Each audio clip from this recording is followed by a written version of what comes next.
Jaya Radha Madhava Kunja Bihari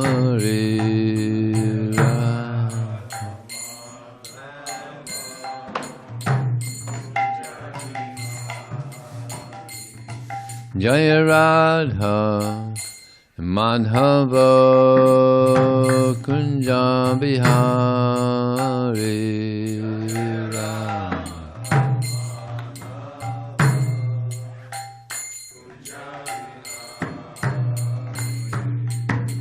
Gopi Janna Vallabha Girivanadari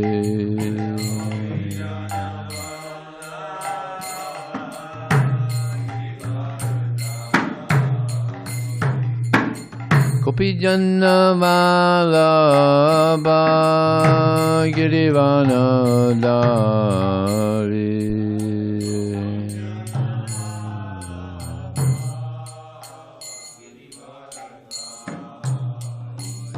Jaya Radha Madhava Kunja Bihari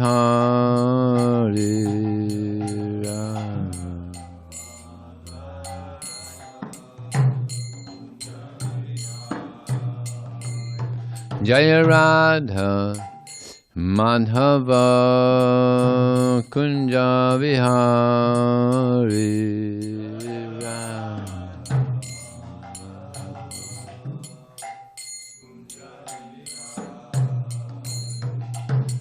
Gopi Janna Vallabha Girivanadari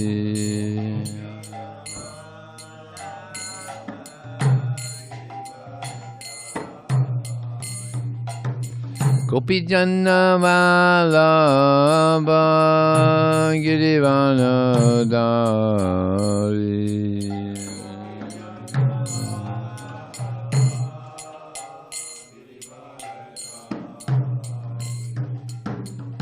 Sodanandana Brajajana Ranjana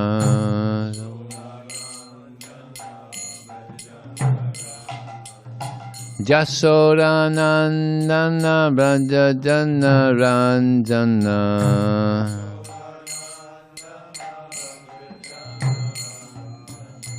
Yamunantira Vanachari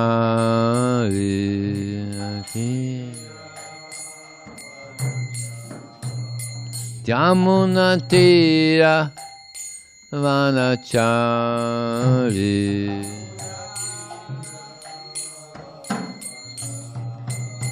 Yamunatira Vanachari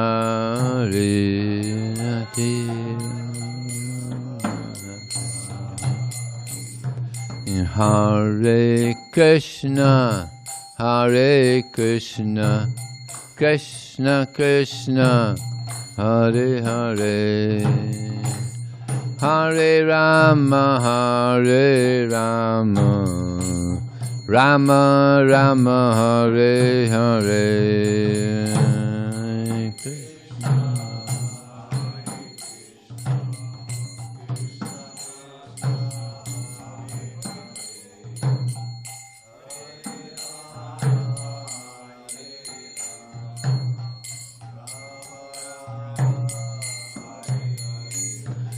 Hare Krishna, Hare Krishna, Krishna Krishna, Hare Hare, Hare Rama, Hare Rama, Rama Rama, Hare Hare.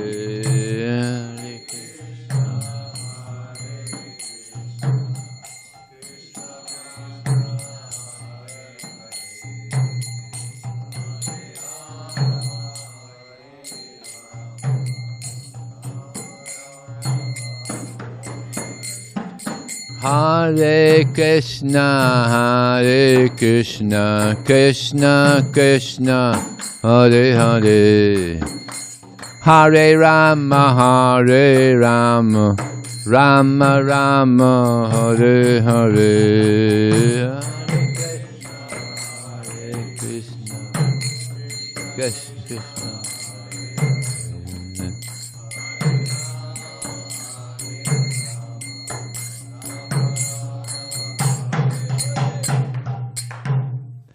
Jaya Vishnupad Paramahansa Pravijakacarya Astatarasara Shishiman.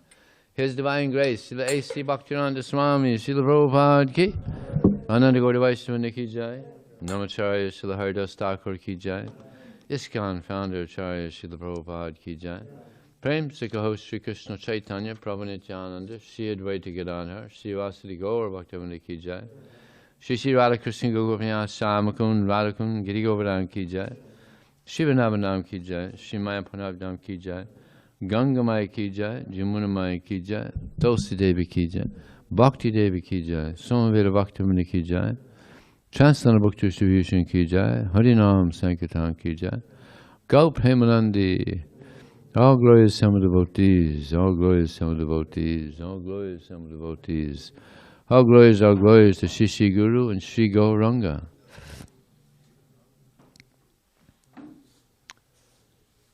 So today is the disappearance day of Jiva Goswami and Jagadish Pandit. Jagadish Pandit. So I was very surprised to find that there is no mention of Jiva Goswami in this book. Where would it be?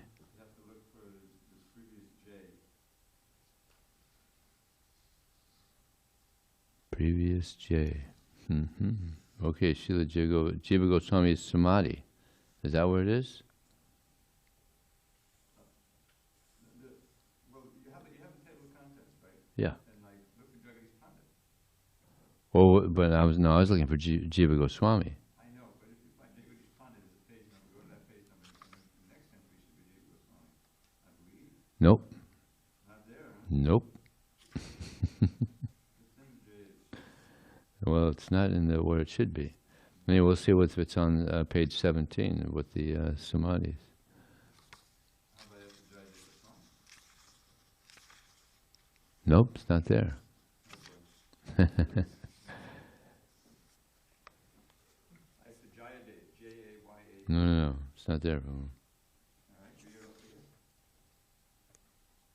You're not in the book, huh? No. All right, I'll take the book. You just read that. Oh. Scroll down. Srila Jiva Goswami. Appearing as the nephew of Sri Rupa and Sanatana Goswami, Sri Jiva displayed all the charming features of a Mahapurusha, a divine person. He had lotus eyes, wow, a high nose and forehead, broad chest, long arms, and a radiant golden body. Wow. In his boyhood, he made a deity of Krishna, Balaram. Expressing his pure devotion, he would often cry while worshipping them. After offering clothes, chandan, flowers, ornaments, and tasty sweets to Krishna, Balaram, he would take some and give Mahaprasadam to his playmates. From the beginning, Jiva showed his kindness to other jivas, living entities. Jiva was so much attached to Krishna Balaram that at bedtime he would embrace his deities and fall asleep. His parents thought he was only playing, but the villagers rejoiced to see Jiva's love for Krishna and Balaram. In school, he quickly mastered Sanskrit grammar, poetry, logic, philosophy. And Srimad Bhagavatam gave life to his life. Krishna Katha filled him with happiness. No one dared to speak to him about anything but Krishna. Wow. He might chastise him or something. He toured Navadvip Dham with Sri Nityananda Prabhu, studied Sanskrit in Benares, and then resided in Vrindavan. After humbly serving Sri Rupa Goswami by washing his feet, preparing his manuscripts, and editing his books, he received Diksha. So that was his uncle became his spiritual master. Once the aging Vaishnava of Vallabhacharya gave critical advice to Sri Rupa Goswami on his writing. Although much younger than the Venerable Vallabha, Sri Jiva brazenly spoke in defense of his guru. Sri Rupa Goswami scolded Sri Jiva, telling him to leave Vrindavan. Living in an abandoned crocodile hole in Nanda Ghat, 45 minutes from Sri Rupa's Bhajan Kutir. How would you like to live in a place like that? An abandoned crocodile hole.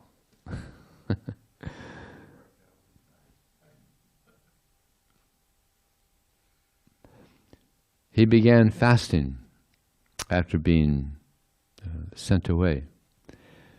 He subsided on wheat flour, which he begged mixed with Yamuna water. Seeing his strict self-denial, Sanatana Goswami brought him back to the service of Sri Rupa Goswami.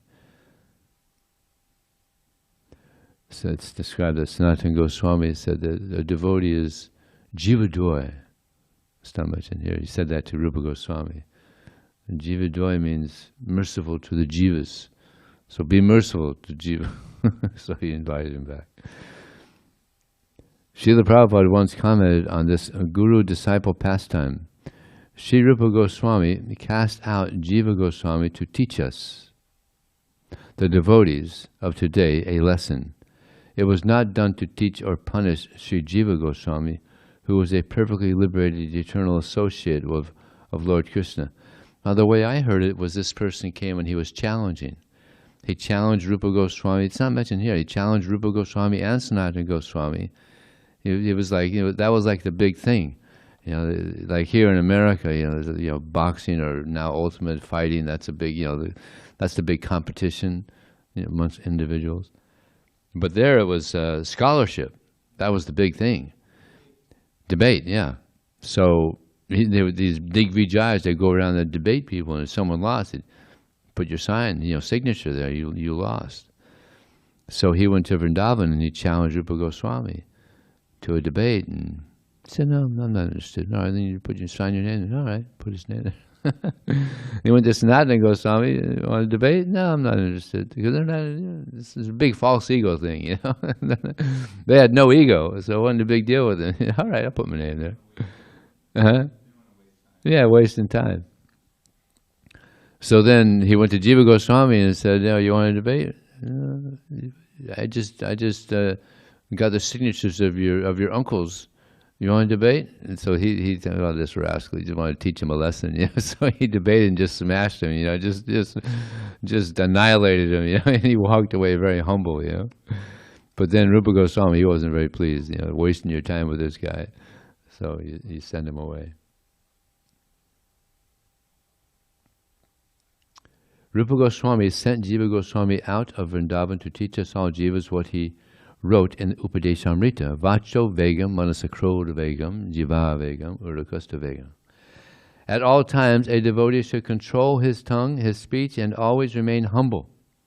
Tunadapi Sunichana. After the disappearance of Sri Rupa and Sri Sanatana Goswami, Sri Jiva Goswami became the Gaudiya Sampradaya Acharya. Prabhupada said when Rupa Goswami was here, he was the most intelligent person on the planet. When Rupa Goswami left, Jiva Goswami became the most intelligent person on the planet. And even scholars would say that no one compares to the philosophizing of Jiva Goswami. He wrote these 6 sandarbhas, very philosophical, incredible, so many.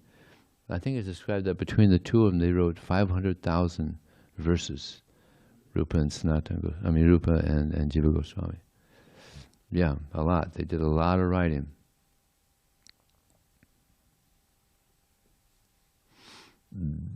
Although he was the undisputed leader, he always acted as a humble servant of all the Jivas. Whenever Bengali Vaishnavas visited Vrindavan, he would lovingly receive them, arrange for prasadam and comfortable rooms. Such a humble servant, such a great devotee, but so humble. We could learn from that also. And even guide them on Vrajmandal Prakram. A super excellent Sanskrit scholar, Jiva Goswami would compose Sanskrit verses in his mind and write them down without changing anything. Write them down means he used a metal stylus to permanently etch them into palm leaves. You couldn't erase it, you know. You couldn't change it, that's it. No editing allowed. What would you do to it? This inscription method left no room for erasing, editing, rewriting, or running a spell check.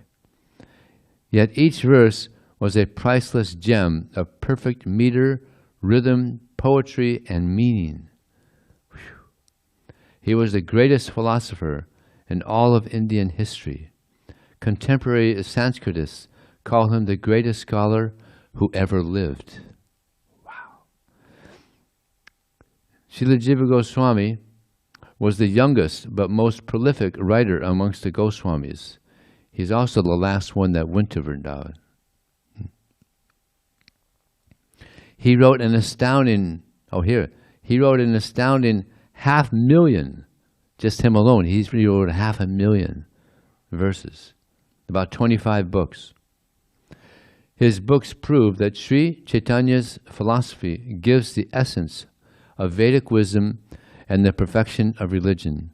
Gopal Champu, Satsandarbhas, and Harinam Vyakarana are three of his most famous works. The Sandarbhas firmly establish the transcendental truths of Srimad Bhagavatam. They also confirm that Lord Sri Krishna is the supreme absolute truth, Swayam Bhagavan, the cause of everything and the source of all avatars. Anyone who faithfully reads these books will become a devotee of Krishna.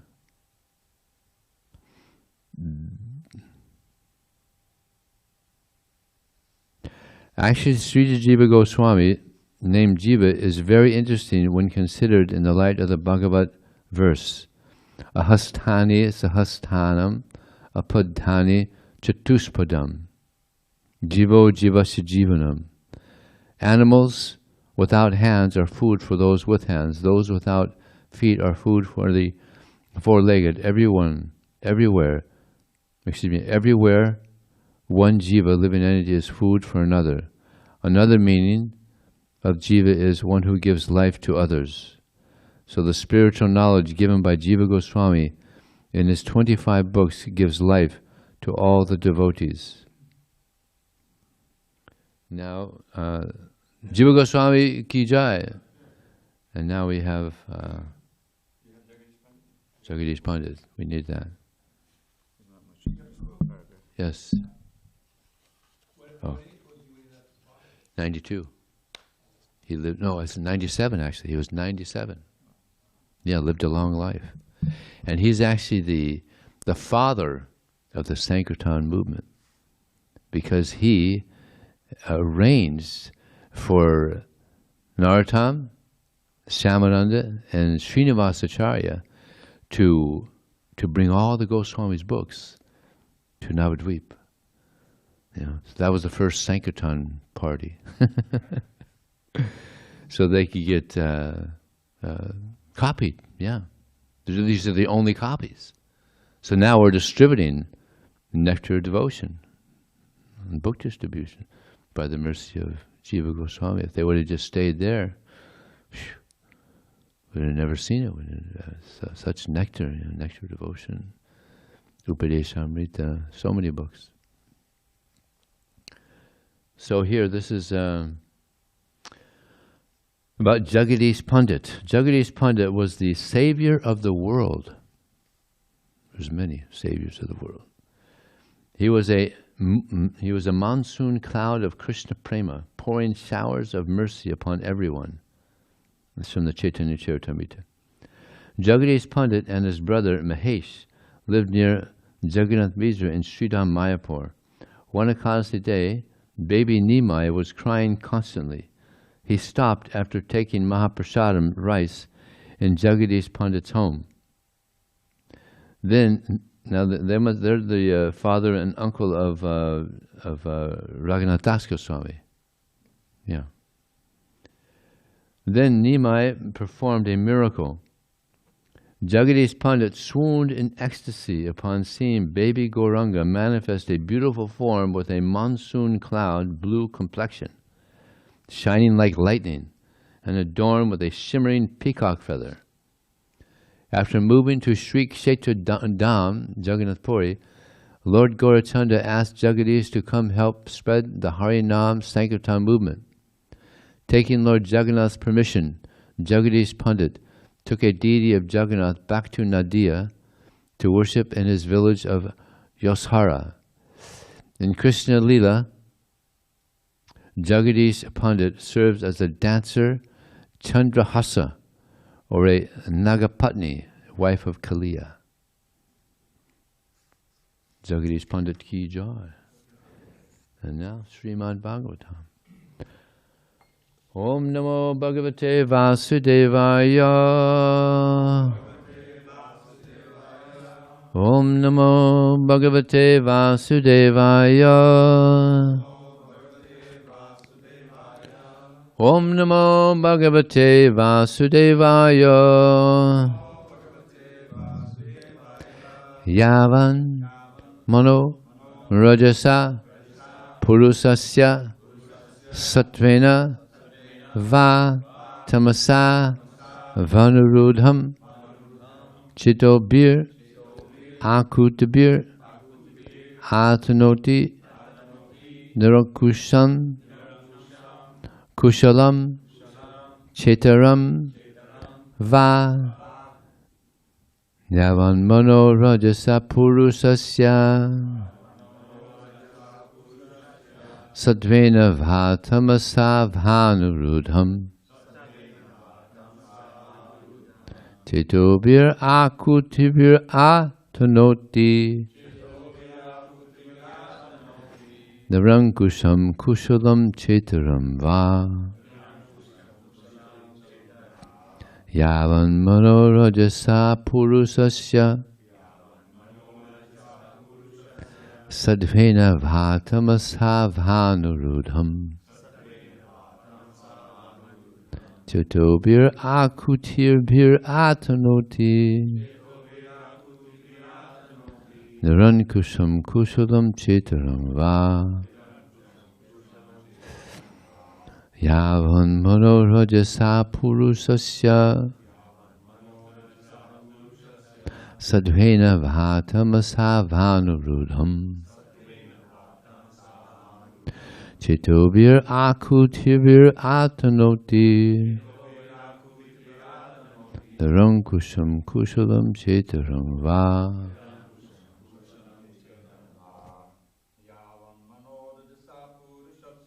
Yavam Mano Rajasa Purusasya Sadvena Vatamasa Vanurudham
Yavat, as long as Manaha, the mind, Rajasa, by the mode of passion, Purushasya, of the living entity.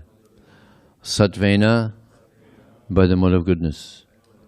Va, or tamasa, by the mode of darkness.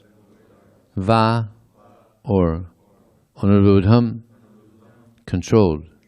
Chetobi, by the knowledge acquiring senses. Akutibir, by the senses of action.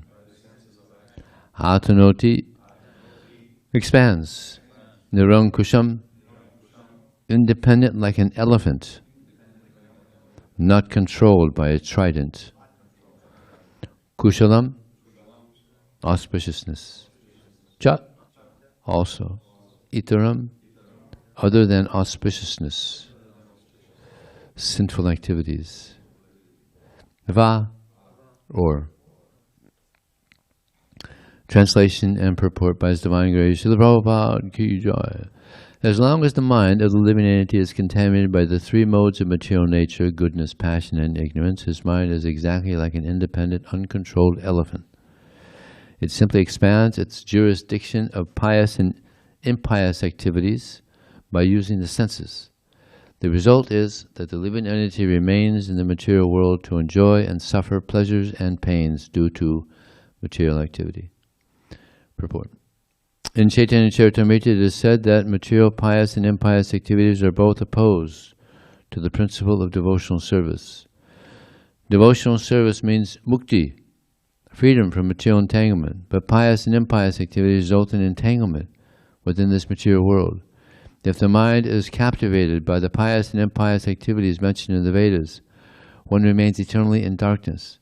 One cannot attain the absolute platform. To change the consciousness from ignorance to passion, or from passion to goodness, does not really solve the problem. As stated in the Bhagavad-gita 14:26, guṇān samatītyaitān brahma-bhūyāya kalpate. One must come to the transcendental platform, otherwise life's mission is never fulfilled. Om Jnanatam-anandasya Gyananjana Salakaya Chakshur Malitam Jena Tasmai Sri Gurave Namah Mokram Krutavatalam Pangum Langhayate Gurim Yat Kripa Tadaham Bande Sugaram Dinataranam Vachakapatubhyascha Kripa Sindhu Bhyevacha Paditanam Pavnebhyo Vaishnavebhyo Namo Namaha Jaya Shri Krishna Chaitanya Prabhu Nityananda Shri Advaita Gadadhar Sivasadi Gaur Bhaktivinoda Hare Krishna, Krishna Krishna, Hare Hare, Hare Ram, Ram Ram, Hare Hare. Most of the devotees here don't have experience with elephants. None of us have had experience with wild elephants. We see them in Mayapur. When you go to Mayapur, you'll see that we have elephants there, but they're not wild. They're tamed. Radhanath Swami was saying how there was one devotee before he joined in Mumbai. He lived in South India, Karnataka, where there's a lot of elephants, wild elephants. And he was being chased by an elephant, and they run fast. But he was aware that elephants, they can't run on a slope, because their feet are like big and they'll just tumble over. So he was running, he saw a slope, so he went down the slope, and the elephant had to stop because he knows if I go down there, I'm going to tumble. So it's an amazing example here that the mind is like an uncontrolled elephant. An elephant is very powerful. I mean, they trample people. Every year, many people are trampled in India and Africa. They're dangerous. They're powerful. So the mind, the uncontrolled mind, is powerful and can cause so much havoc in our devotional life. So we have to be very careful and tame the mind. We have to tame the mind, control the mind, which is, of course, not easy. Dorjyana Mahammana, Krishna says in the Bhagavad-gita. of difficult things to conquer, he says, I'm the mind. So when Krishna says something's difficult to conquer, and we have the experience, practical realization, vijnān, very difficult to control the mind. The mind is also compared to a monkey mind. You also don't have experience of monkeys here, but you go to Vrindavan and you get experience of monkeys. For us that wear glasses, they like to steal the glasses. I forgot about that. I was in Vrindavan and some monkey came and stole my glasses, and it's a business. They have like a little transcendental business with the shopkeepers there. So you have to go and buy some crackers from one of the shopkeepers, and then the shopkeeper comes and he offers the crackers and he gives the glasses. So they both prosper. So yeah, and so many people walk around in Vrindavan with a stick because the monkeys, they harass. Like as soon as a monkey comes around, everybody can get him out of here, get him out of here. So the monkeys, they're jumping all around different branches and causing havoc, and so the monkey mind is also jumping around, and in thoughts, the thought branches, this branch and that branch, going all these different branches. So to control the mind it's such a difficult thing. So the only way we can control the mind is we have to get a taste for the holy name. Once we get a taste for chanting Hare Krishna, that shuts up the mind. To get that taste, pray for that taste for the holy name, and that will bring the mind down, purify the mind. In the spiritual world, also we have a mind, but it's a pure mind. We're also thinking, feeling, willing, but it's pure. So that's what we're trying to get back. We had a pure mind before, so now we're trying to kill this materialistic, demoniac mind and bring back our pure mind. That's always thinking of Krishna and serving Krishna. So we shouldn't be discouraged that it's so hard to control the mind. What does Krishna say? He says, Chanchalam hi mana Krishna. Arjuna says, but then Krishna says the next verse, Sangsayam mahaba manor durnigraham jala abhyasena tikondeya vairagena chikriye. It's undoubtedly very difficult to control the mind, but it's possible by practice and detachment. Just like a child, Prabhupada gives the example, a child is learning how to walk. 1-year-old child, they're walking and they fall down. And then they get up and they fall down. So it's like that, we're trying, and then the mind, again, there's these nonsense thoughts. Oh, you got to keep on getting up and keep on trying. Eventually we'll be able to walk and dance and do calisthenics, but we have to be very determined to continue. Actually, the only time we fail is when we don't try again. We give in to the mind. Quite often, people just give in to the mind and do foolish things. Non-devotees, devotees. Mind is very powerful. But Krishna is more powerful than the mind. So we have to take shelter of Krishna. Now, most people in the world, they don't know that we should control the mind. They think they are their mind. They think they are their mind.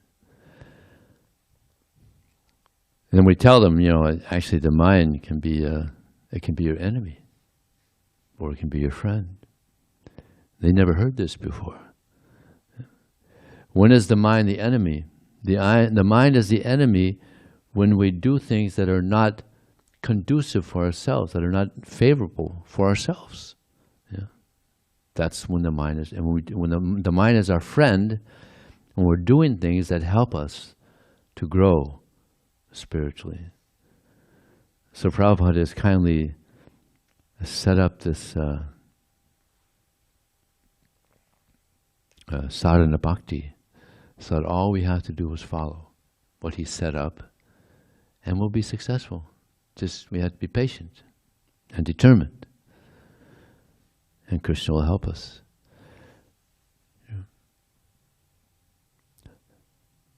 So we have to, control the mind, control the senses.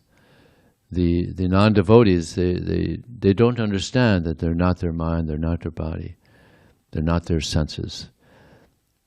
So they try to satisfy their senses, and they become frustrated because of this.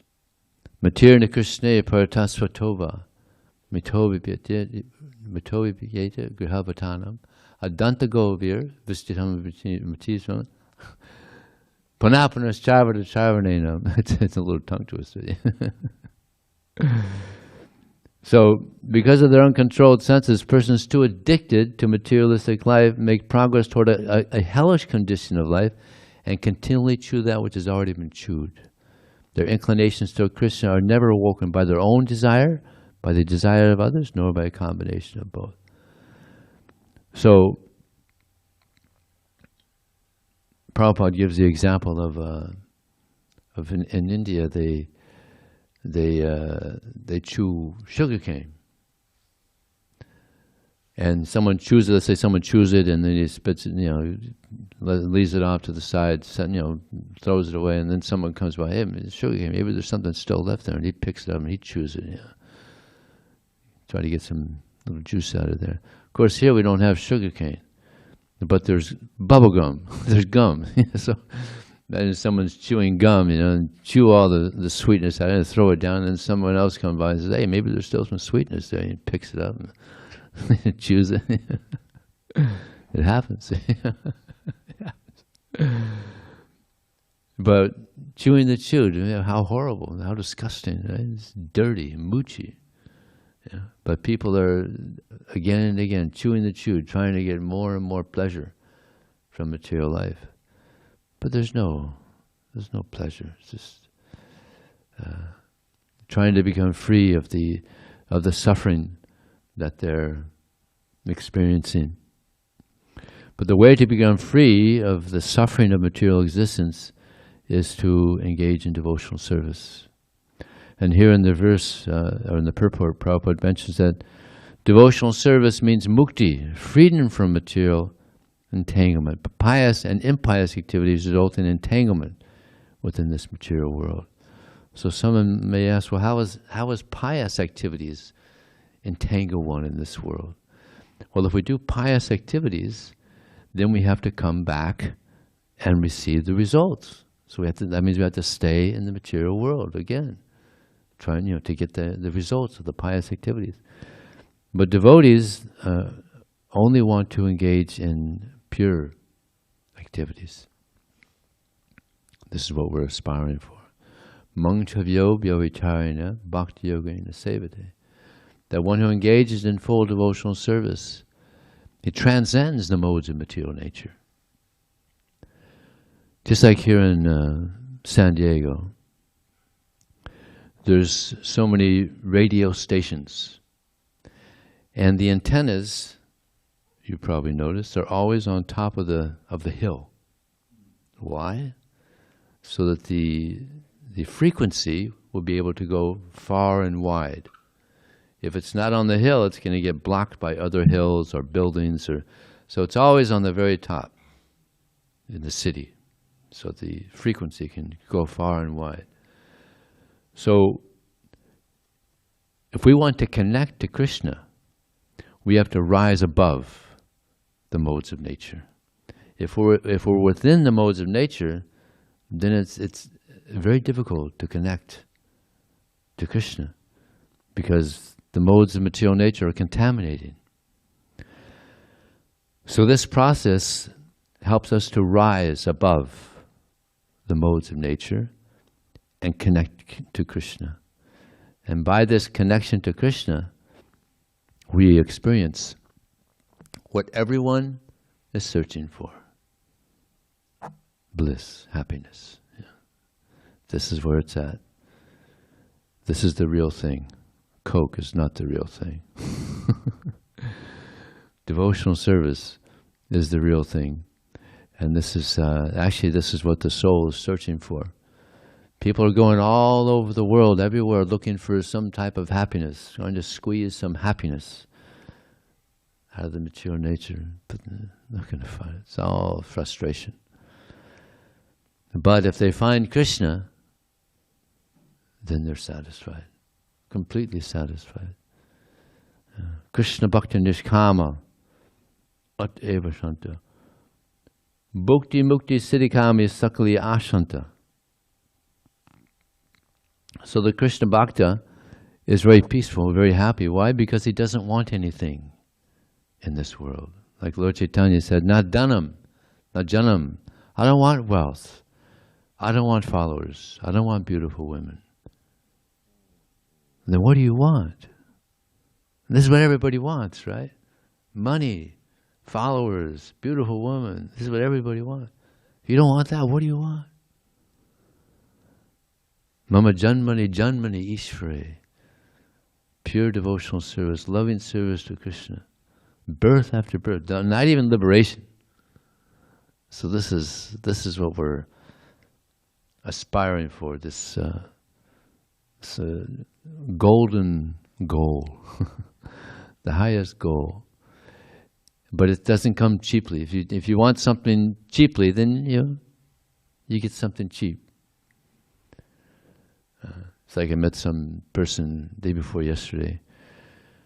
He does this meditation, transcendental meditation.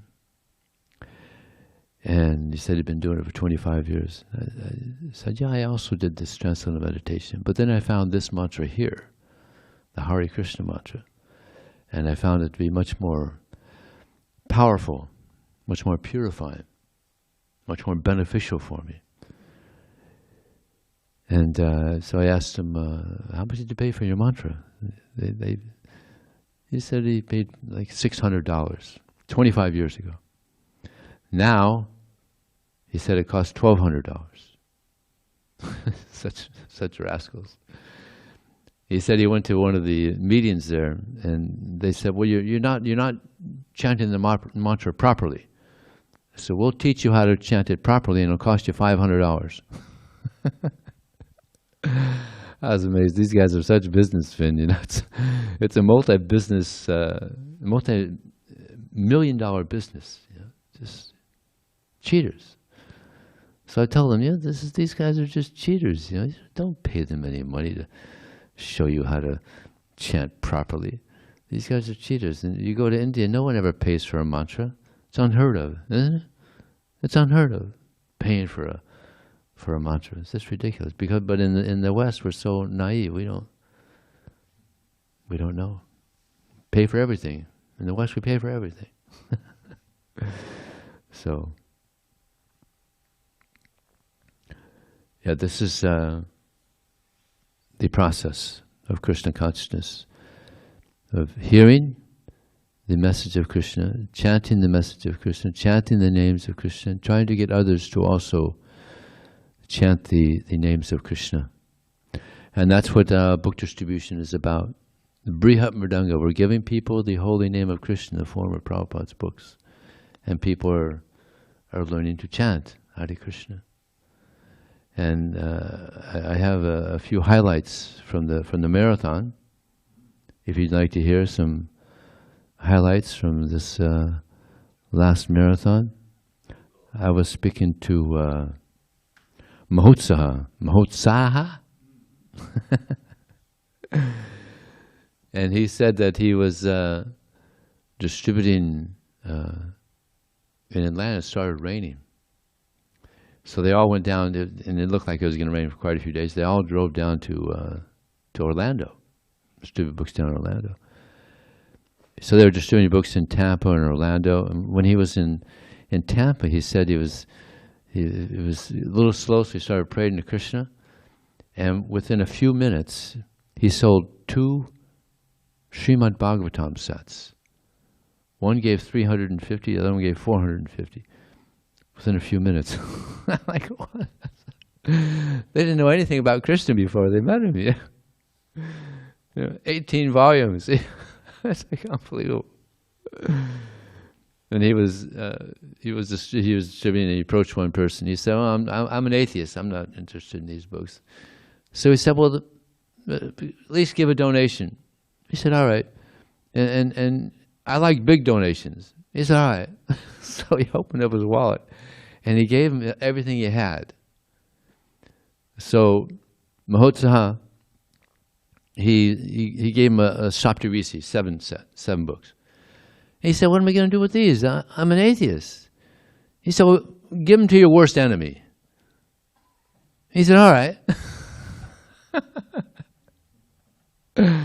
He's an amazing personality, this Mahotsa. So so they're preaching there in Atlanta, and they're bringing, when they have a Sunday feast program, 100 guests show up. They're inviting so many people, and they have this high-tech way of keeping in touch with people. They have a long list of like a few thousand people that they keep in contact with. We got to find out how they do that. It's some high-tech way. So now they have 6 ladies also distributing books. So what they're doing there is just phenomenal. It's unbelievable. And they distributed over 48,000 books in 32 days. Amazing. Oh, and also he broke his record. He did 1,500 books in one day. He's breaking his own records. 1,500. It's unbelievable. So, just a couple more. This is from when I was distributing books in the LA airport. I was distributing, and this lady came up, and she saw I had the Bhagavad-gita, and she said, "Where is Krishna from?" You don't very often hear that. So he's from Goloka Vrindavan, a planet far, far, far beyond this universe. It's the best planet, the most wonderful planet. And then she said, "I noticed you have the Bhagavad-gita. I've always wanted the Bhagavad-gita." She said that a friend of hers had become a devotee and was teaching her about the Bhagavad-gita. So she got a Bhagavad-gita. Just a few days after that, I was distributing books in the LAX, and I approached this guy that was like, he was huge. He was like 6'5", huge. Generally, these people just like, "No, not interested." Way beyond. So I offered the Bhagavad-gita to him. He said, "No, I'm not interested." But she is, his wife. So I showed her the Bhagavad-gita. And she said, "I can't believe it. Yesterday, I was speaking to my yoga teacher, and he said, if you ever find the Bhagavad-gita, get it and read it. It's an amazing book. And now you're offering this to me." So I said to her, "You see, there's no accidents." You know? She said, "Oh, I'm seeing that again and again so much." So of course, she got a Bhagavad-gita. In New Zealand, there was a devotee in a store getting something, and he could see that the lady at the checkout stand, the cash register, she was a spiritual person. She had Om on her, necklace there or something. And he said to her that if you ever find this book, Science of Self-Realization, you should read it. It's a really, really good book. And she said, "Well, let me write that down." So she wrote it down. So then the devotee, he left the store, and then he saw that there was a book distributor distributing. So he told her, "There's a lady in there in the store that she's kind of a spiritual person. I notice you have Science of Self-Realization here. You're distributing. So don't tell her that we met. Go in there and offer her a Science of Self-Realization. She'll be happy." So she went in there, and offered the science of self-realization to her, and she was shocked. And she reached into her pocket and, hey, that's the same book. I can't believe it. I can't believe it. How is this? Just a few minutes ago, someone told me I should read this book. Of course, she got it. Transcendental team there. There's a devotee, Stanu, in Bulgaria. He's a Sankirtan leader in Bulgaria, but he's also managing other things, so he wasn't able to spend much time on book distribution. But World Enlightenment Day was coming up, so he said, I have to do something. So he had some names of people that were favorable. So he called this one lady Galia. So he's on the phone talking to her and saying that we have these Srimad Bhagavatam sets, and the lady says, what is that? Well, you never heard of Srimad Bhagavatam? No. And it turns out that this was another Galia. It was the same name. Her name is Galia, but it was a different person. So he said, I'm sorry, I got a wrong number. I'm trying to call this lady Galia and present these books to her. And she said, well, what are the books about? Tell me about the books. So he started explaining the Srimad Bhagavatam. And it turns out that this lady is really spiritual. And he goes on for like 20 minutes explaining the Srimad Bhagavatam to her. And she said, well, this sounds so interesting. Can I get one of these? And he said, well, sure. And then they're talking more, and she said, can you bring 5? Can you bring 5 sets? Because their whole family's like into spirituality. He said, all right. So he was like, imagine that. It was just a cold call, she didn't know anything. So they lived 200 miles away. So we got 5 sets in his car and drove over there, and they bought the 5 sets. Like, inconceivable. Transcendental book distribution ki jai. So, any question?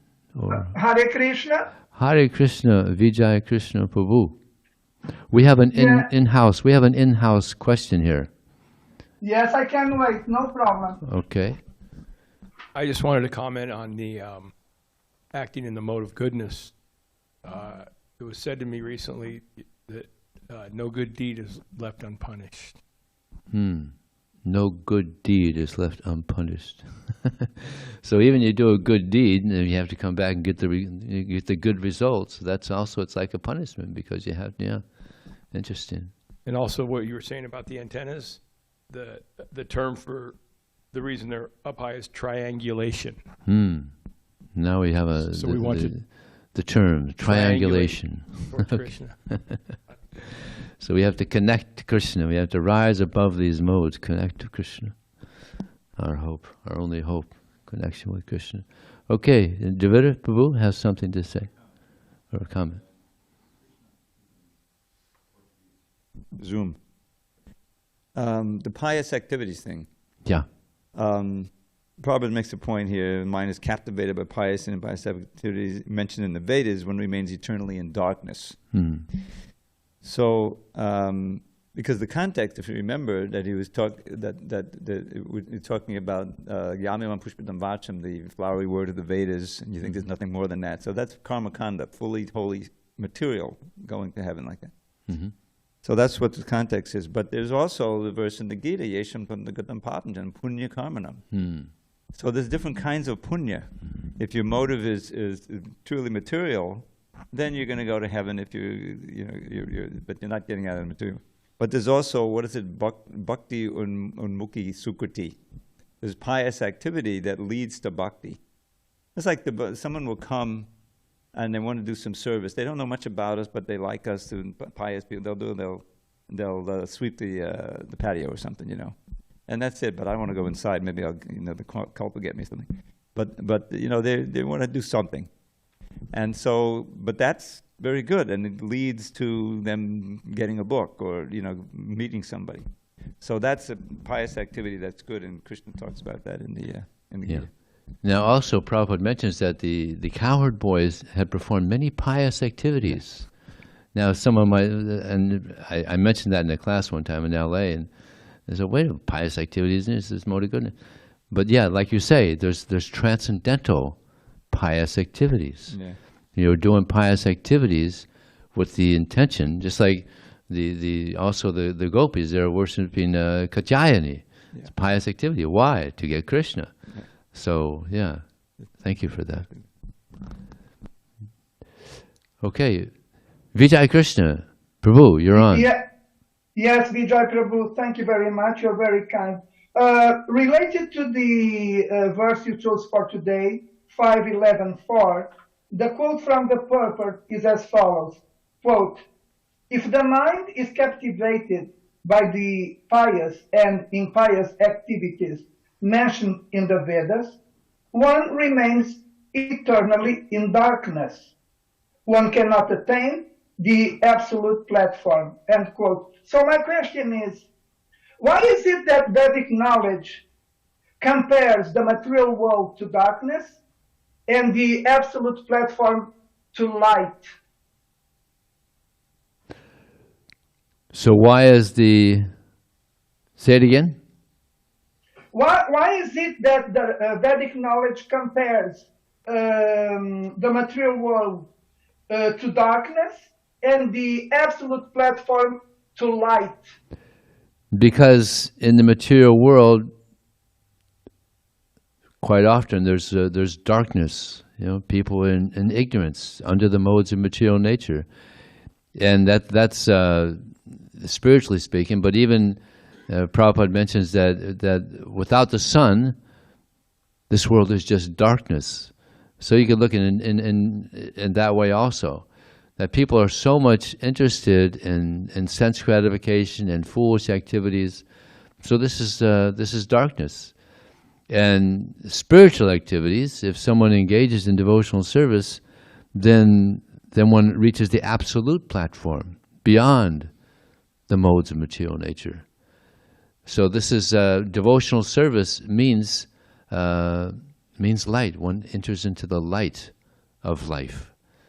The original position of the living entity is to be in this light of devotional service, and to just desire sense gratification is darkness, and that's what's here in this material world. In the spiritual world, there isn't that darkness. Everybody is engaged in devotional service, and the more we engage in devotional service, the more we also experience this light, this brightness. Just like Prabhupada used to say quite often, how there was a priest who would see the devotees, and he would comment that they're all bright-faced, and they're mad after God, but before they weren't interested in God at all. You know, how do you do this? Huh? Yeah, he would say, yeah, these are our boys. They were not interested in God at all. Now they're mad after God. They're bright-faced. They're enlightened. So this is the mercy of the pure devotee, to bring us out of darkness, to bring us out of material consciousness, and bring us to spiritual consciousness, devotional service. Okay? Yes, Vijay Prabhu, again, better than okay. Outstanding answer to my question. Thank you very much. Hare Krishna. Srila Prabhupada ki? Jai.